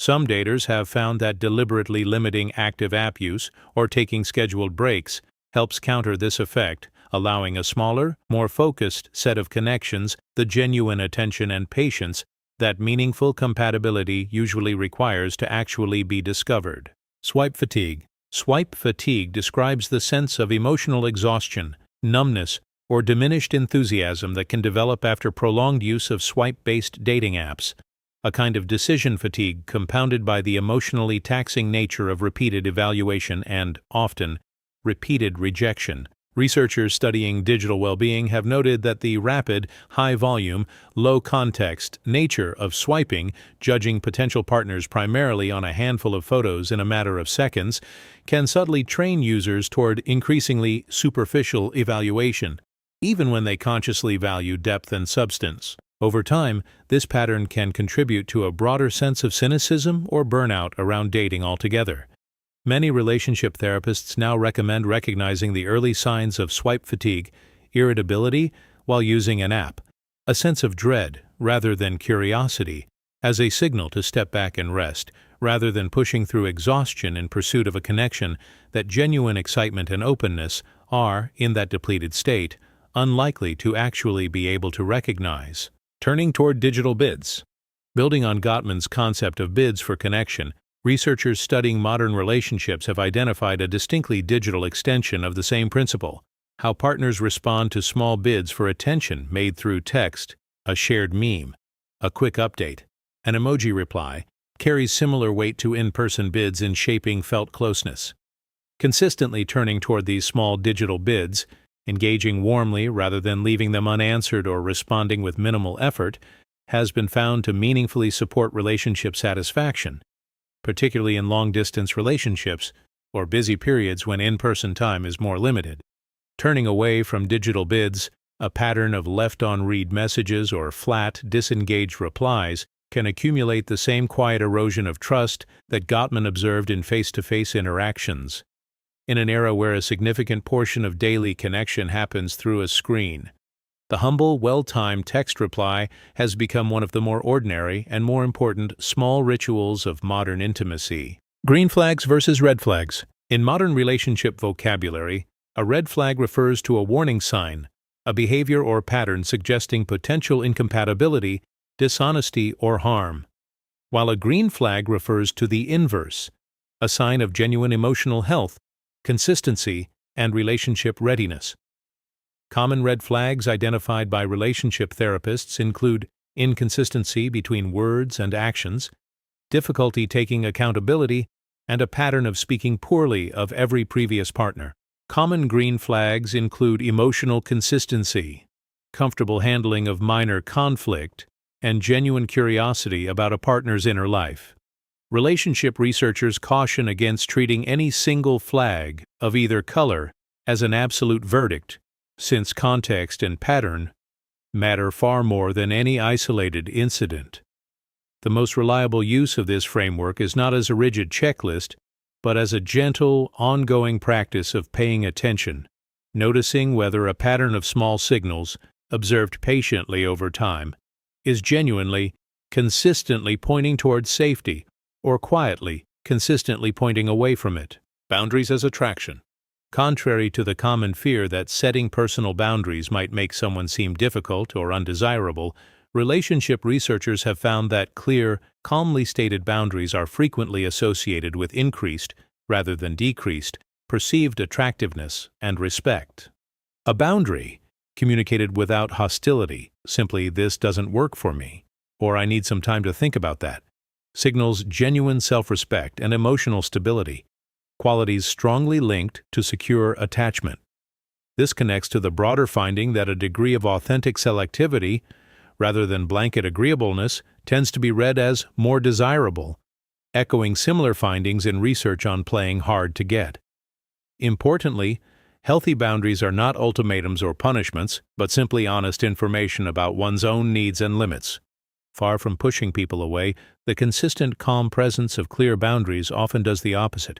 It quietly reassures a partner that whatever warmth and closeness is being offered is genuine, considered, and freely given, rather than compulsive or without limit. Evolutionary mate selection.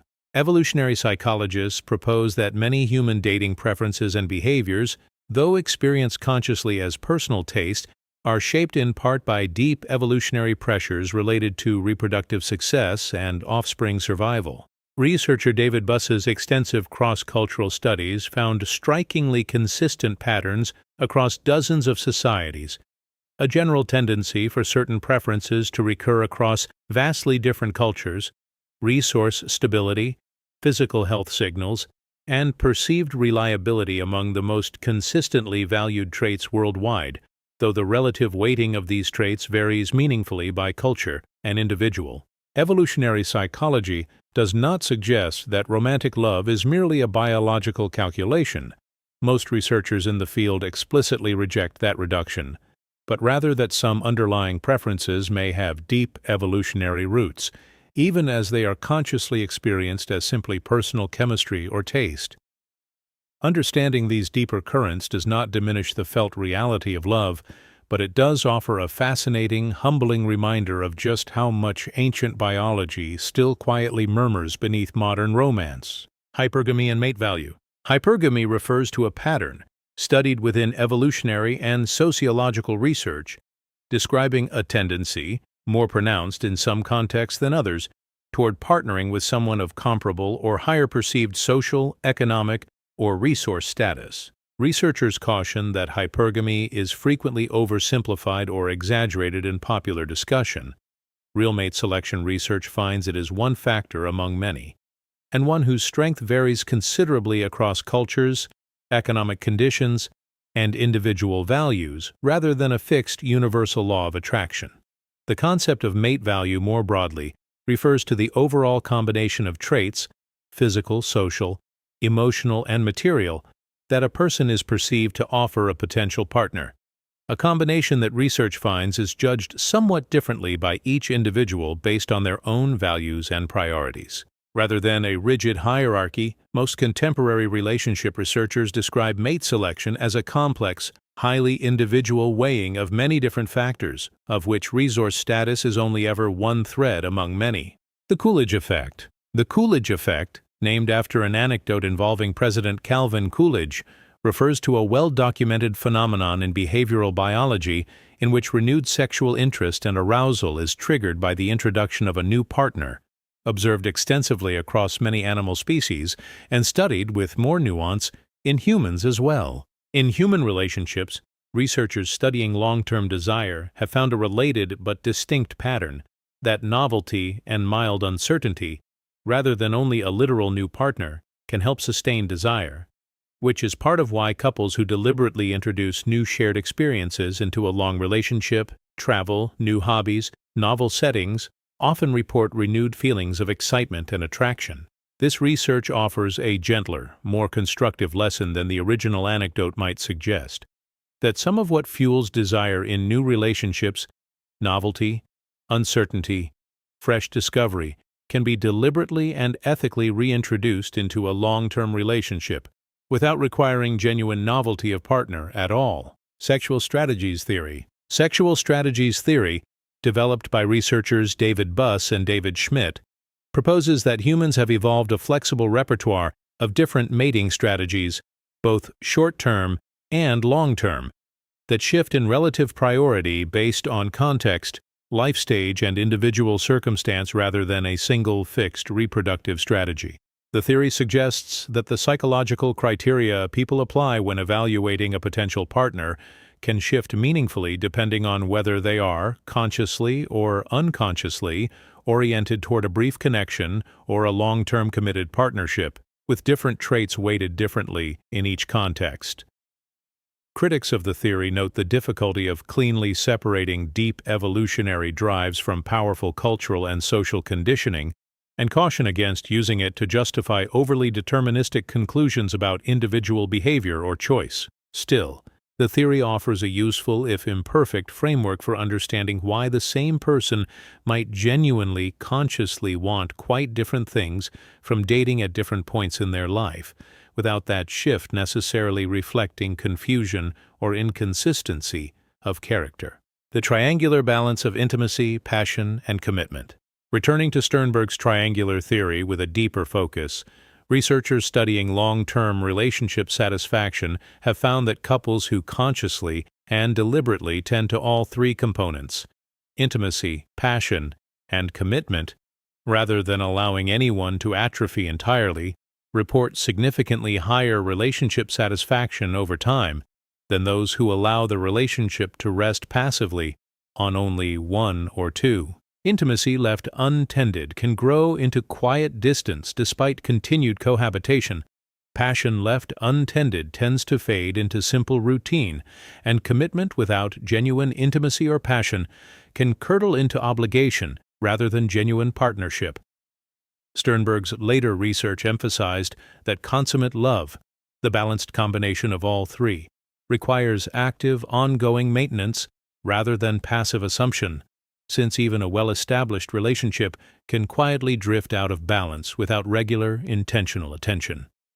In this sense, love is perhaps less like a static achievement and more like a garden, something that continues to need tending long after it has first successfully bloomed.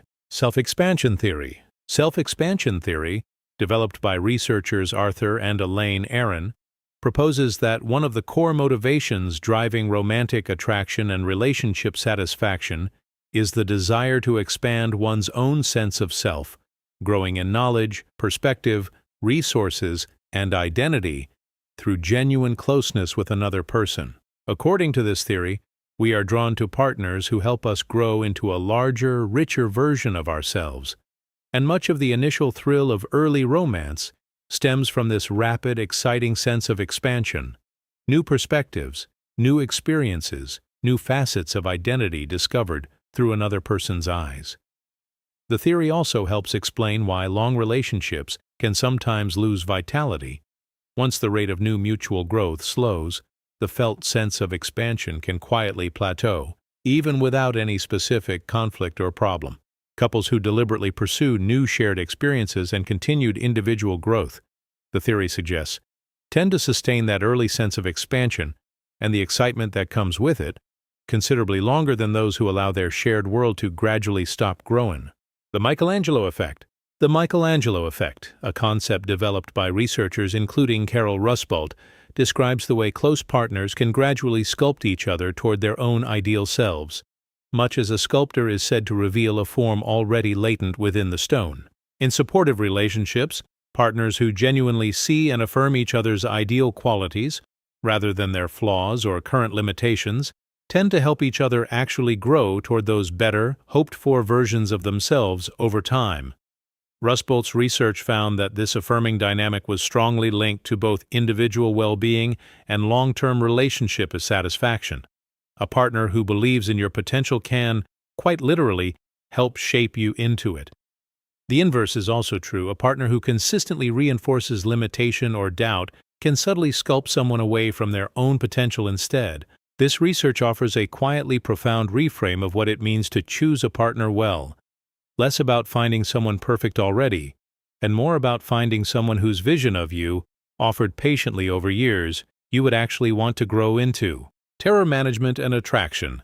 Terror management theory, developed by researchers Jeff Greenberg, Sheldon Solomon, and Tom Pieszczynski, proposes that much of human behavior, including significant aspects of romantic attachment, is shaped by an underlying, often unconscious awareness of mortality and a corresponding drive to find meaning, connection, and a sense of psychological permanence in the face of that awareness. Several studies conducted within this framework found that subtle reminders of mortality could measurably increase people's desire for committed romantic connection, and their attachment to existing partners, suggesting that love may function, in part, as a genuine buffer against existential anxiety.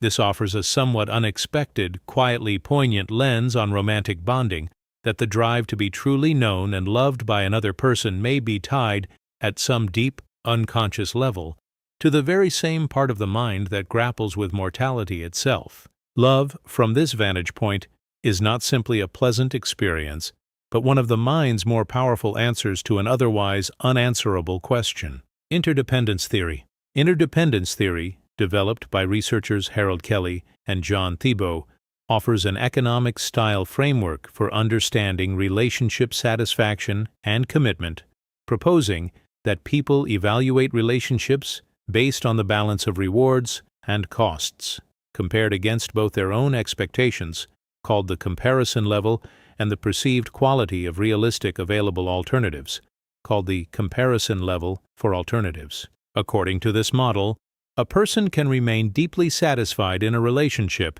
yet still leave it if a sufficiently appealing alternative becomes apparent. And conversely, a person can remain in a relatively unsatisfying relationship if the perceived alternatives seem worse by comparison. This framework helps explain why relationship satisfaction alone does not perfectly predict whether a relationship endures. Commitment, the theory suggests, is a genuinely distinct psychological construct from satisfaction, shaped by investment already made and by the perceived landscape of what else might be out there. Interdependence theory offers a clear-eyed, if somewhat unromantic reminder that lasting love is sustained not only by feeling, but by an ongoing, largely unconscious weighing of value, one that healthy partners can choose, again and again, to deliberately tip in each other's favor. Unconditional positive regard. Unconditional positive regard, a concept developed by psychologist Carl Rogers within humanistic psychology, describes the practice of accepting and valuing another person fundamentally, without conditions attached to their behavior, achievements, or ability to meet particular expectations. Rogers originally developed the concept within therapeutic contexts, finding that clients who felt genuinely, unconditionally accepted by a therapist showed significantly greater capacity for honest self-exploration and psychological growth than those who felt subtly judged or conditionally approved of. Applied to romantic love, unconditional positive regard does not mean accepting harmful behavior without boundaries, but rather maintaining a fundamental, steady regard for a partner's worth and dignity, separate from momentary disagreements, mistakes, or imperfections. Many relationship researchers consider this quality, a partner's felt sense of being fundamentally, unconditionally valued, to be one of the deepest and most healing experiences a relationship can offer. And so, as the count reaches its end, perhaps that is the quietest truth beneath all 99 techniques before it, that the most powerful thing one person can offer another is simply this: steady, patient, unconditional regard, and the safety of finally, fully being seen. Sleep well and good night.